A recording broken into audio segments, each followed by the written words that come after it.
लोगोफोर नोंथांमोनखौ आंनि गुबुन मोनसे भिडिअ बरायहरनाय थाबाय। दिनै आं नोंथांमोननो आरो मोनसे गोदान रेसिपि शेयार खालामनो सानदों। दा आङो थास' बिथराइजों आरो ना गोरानजों संनो आखायाव लादो। बेखौ आं नोंथांमोननो दिन्थिनो सानदों। नोंथांमोना नायलांदो आरो आंनि भिडिअखौ नायनानै मोजां मोनोब्ला लाइक खालाम, शेयार खालाम आरो साबस्क्राइब खालाम। आरो आंनि भिडिअ बानायनायाव माबाफोर गोरोन्थि जायोब्ला नोंथांमोनखौ निमाहा होगोन होननानै आं आसा खालामो।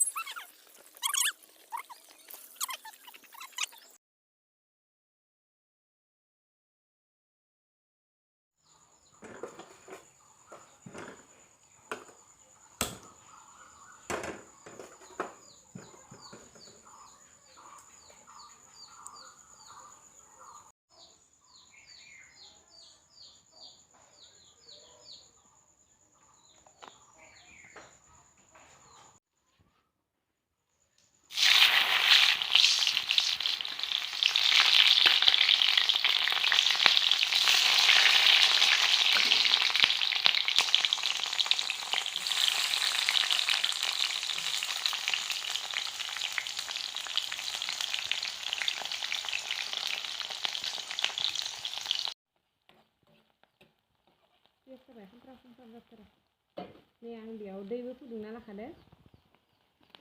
दै गुदुं नांगौ नालाय दै गुदुं खालामना लाखादो। ना गोरान आरो नैबे बिलाहि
नै दसे सम एरनायनि उनाव आं दा हालदै आरो फालौ गुन्दै होगोन। दा आं हालदै आरो फालौ गुन्दैखौ होदोंमोन सिगाङाव, खिन्थु आं भिडिअ खालामदियासै, माने बावदों भिडिअ खालामनो।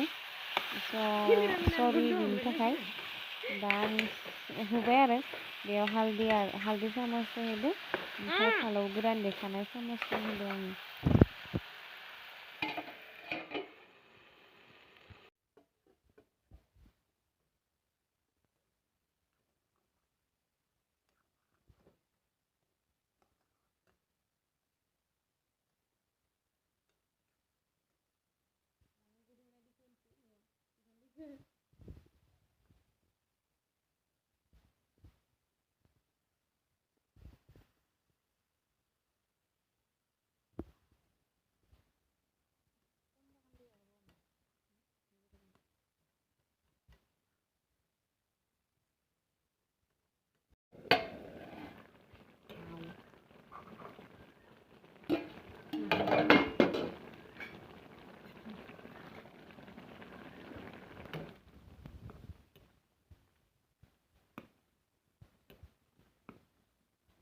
एसे गोबाव खोबहाबना दोनसै आं, मोजां रुइथो नायाबो आरो थास'आबो मोजां मोनथारथोंसै।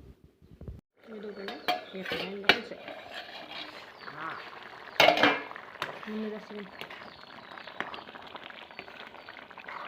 आं दायो मोखै होनोसै। गोखैसो जागोन ना माबा बांद्रायबा जानाय नङा। जाबा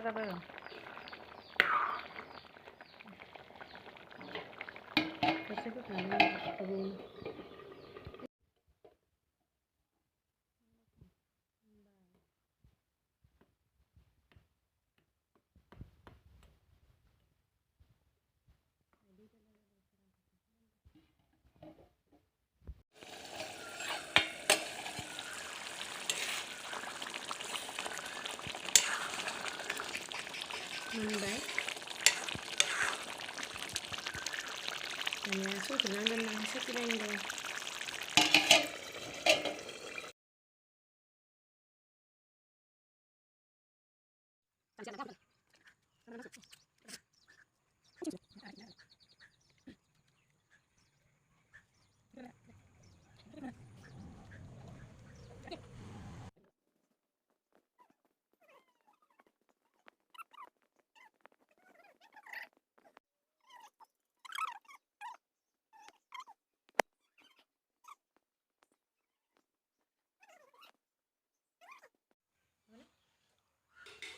गोथाव जादोंमोन जाजोबखाबाय दा नोंथांमोना आंनि भिडिअखौ नायदो नायनानै मोजां मोनोब्ला कमेन्ट खालाम आरो लाइक खालाम शेयार खालाम आरो साबस्क्राइब खालाम बहुत गोथाव जादों नोंथांमोनाबो खनसे ट्राइ खालामनानै नाय बेबायदि संनानै माबायदि जायो थेंक इउ